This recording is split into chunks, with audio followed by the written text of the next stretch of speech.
জীবনের সবথেকে বড় সত্যিটা কি জানো তো? সুখ কখনো চিরস্থায়ী নয়, আবার দুঃখও নয়। তবুও আমরা দুঃখ এলে ভেঙে পড়ি, আর সুখ এলে ভাবি এটাই বুঝি সারা জীবন থাকবে। কিন্তু জীবন তো ঠিক এর উল্টো, ক্ষণে ক্ষণে পালাবদল হয়। জানো, আমাদের জীবনটা সত্যি বড় অদ্ভুত।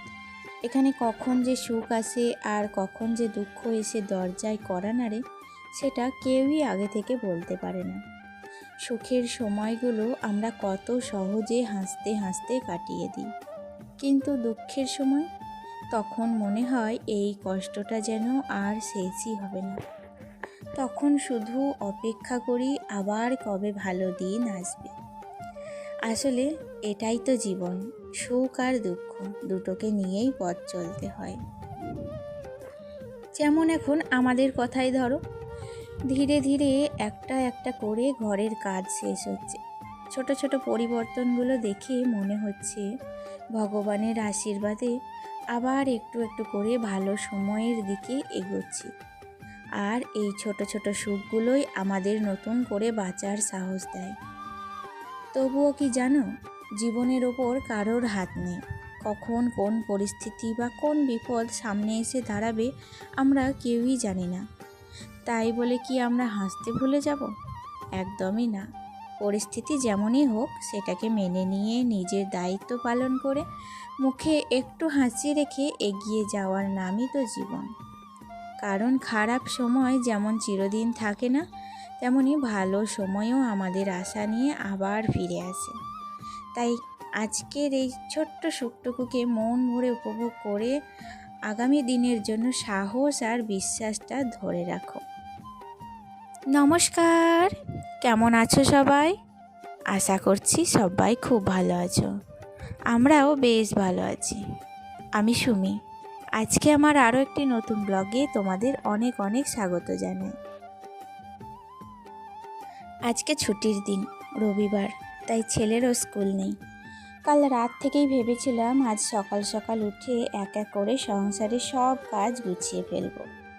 কিন্তু আমরা যেমন ভাবি সবসময় কি আর তেমনটা হয়?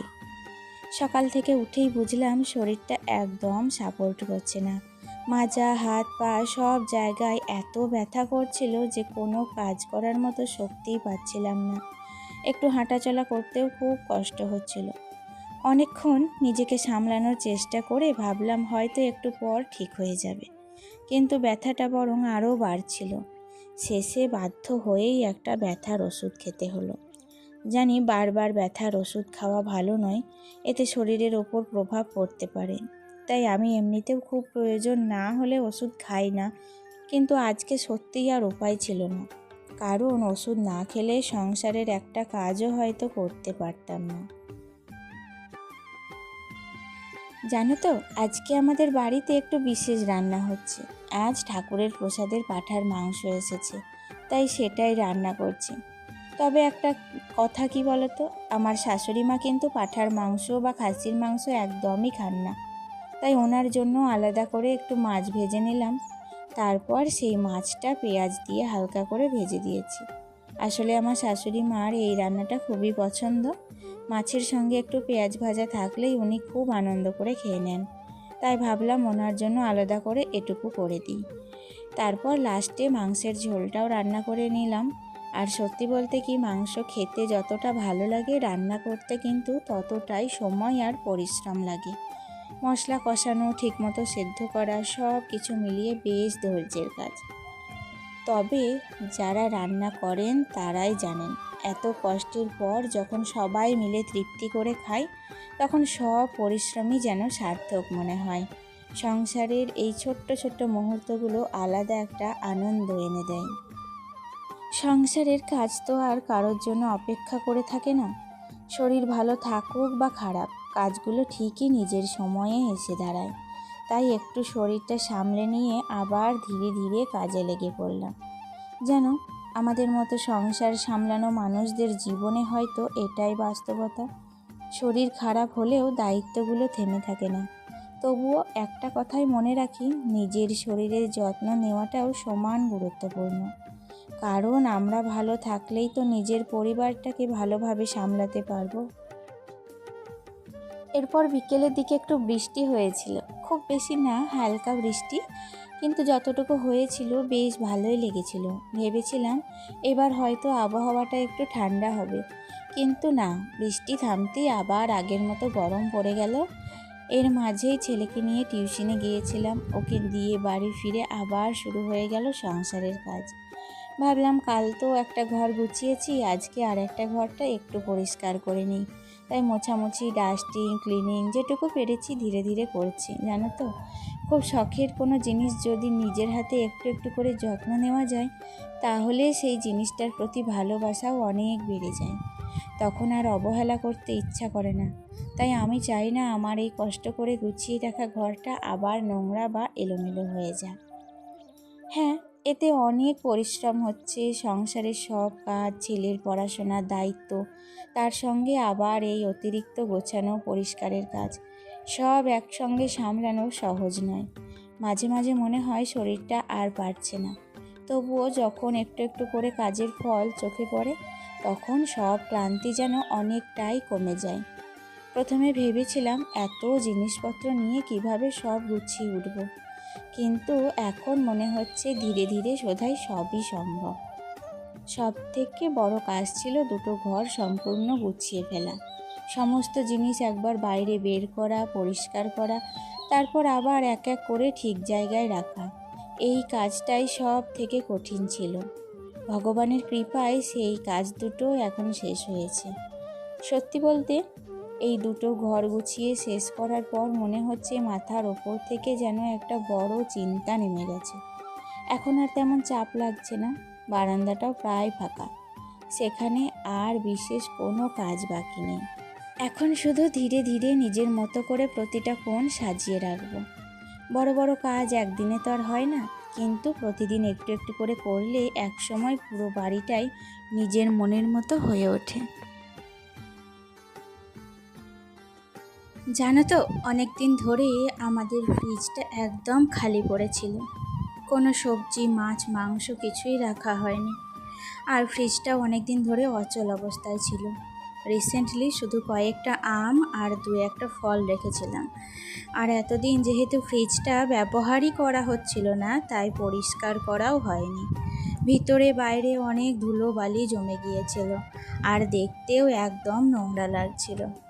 তাই আজকে বিকেলবেলায় ভাবলাম, যেহেতু এখন সংসারে তেমন কোনো কাজ নেই, এই সুযোগে ফ্রিজটাকে একটু ভালো করে পরিষ্কার করে নিই।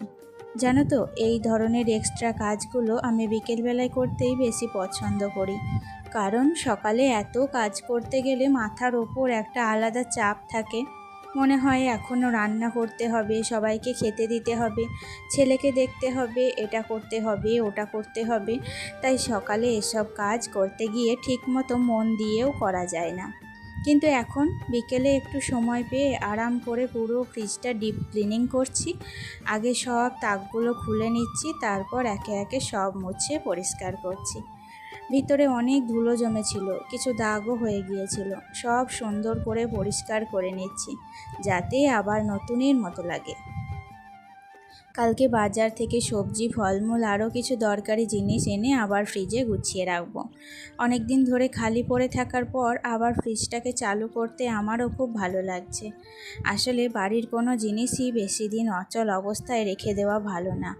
জিনিস যত ব্যবহার করা হবে, যত যত্ন নেওয়া হবে, ততই সেটা ভালো থাকবে এবং অনেক দিন টিকবে। আর একটা কথা বলি, সংসারে এই ছোট ছোট কাজগুলো করতেও কিন্তু আমার খুব ভালো লাগে। নিজের হাতে সব কিছু পরিষ্কার পরিচ্ছন্ন করে গুছিয়ে রাখতে পারলে মনটা কেমন যেন শান্তি পায়। ক্লান্তি থাকলেও শেষে যখন সব কিছু ঝকঝকে হয়ে যায়, তখন মনে হয় পরিশ্রমটা একদম সার্থক।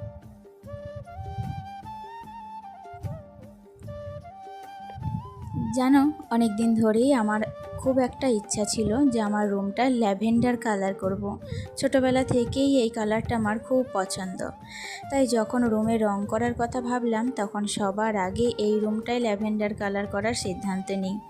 এই রুমটাই আমি প্রথম রং করিয়েছি আর আমার স্বপ্নের মতো করেই ল্যাভেন্ডার কালারটা দিয়েছি। তবে এই এক সাইডের দেওয়ালটার জন্য আমি একটু অন্যরকম একটা শেড চেয়েছিলাম। আমার মাথায় অন্য একটা কালার ছিল, কিন্তু দোকানদারের কাছে সেই কালারটা পাওয়া যায়নি, তাই শেষ পর্যন্ত এই কালারটাই নিতে হয়েছে। তবে আমার কাছে কিন্তু খারাপ লাগছে না, ল্যাভেন্ডার কালারের সঙ্গে এই শেডটাও বেশ ভালোই মানিয়ে গিয়েছে বলেই মনে হচ্ছে। আর দেয়ালটাকে একটু সুন্দর দেখানোর জন্য এখানে হোয়াইট কালারের একটু স্টেনসিলের কাজও করিয়েছি। ছোট ছোট ডিজাইনগুলো রুমটাকে আরও সুন্দর করে তুলেছে। তোমরা বলো তো কেমন লাগছে এই কালার কম্বিনেশনটা? আমার এই ছোট্ট স্বপ্নের রুমটা তোমাদের কেমন লাগছে অবশ্যই কমেন্ট করে জানিও।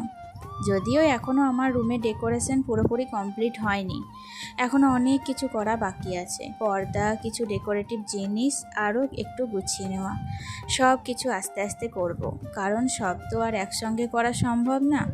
তবে আমি বিশ্বাস করি একটু একটু করে নিজের পছন্দ মতো করে সাজালে একদিন এই রুমটাই আমার স্বপ্নের মতো হয়ে যাবে।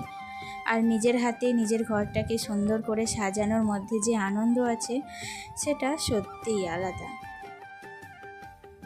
এখন কিন্তু আমার ঘরটা পুরোপুরি একদম ক্লিনিং করা কমপ্লিট হয়ে গিয়েছে। লাস্টে একটু ফিনিশিং, এই বেড কভারটাকে ভালো করে ঝেড়ে নিলাম।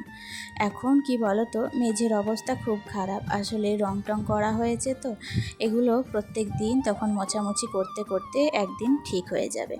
তাই জন্য আমি এখন একটু ঝাড়ু দিয়ে দিচ্ছি। আসলে কি বলো তো, বাইরে না এখনও প্রচুর ধুলো আছে, পায়ে পায়ে ধুলো চলেই আসছে, তবুও প্রত্যেক দিন কিন্তু ঝাড়ু দেওয়া ভালো, তাহলে হয়তো ঘরটা বেশ ভালোই লাগবে।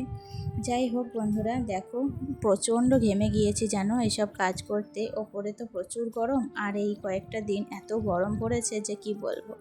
চলো এখন আমার রুমটার একটু ফাইনাল লুক তোমাদের সাথে শেয়ার করে দিই। তাহলে বন্ধুরা, আজকের মতো ভিডিওটি এখানেই শেষ করছি। দেখা হচ্ছে নেক্সট ব্লগে। ভালো থেকো, সুস্থ থেকো। আজকের আমার এই সুন্দর ব্লগটি তোমাদের কেমন লাগলো অবশ্যই কমেন্টে জানাতে ভুলবে না। ভালো লাগলে লাইক, কমেন্ট এবং শেয়ার করে দিও। আজকে আসি, টাটা।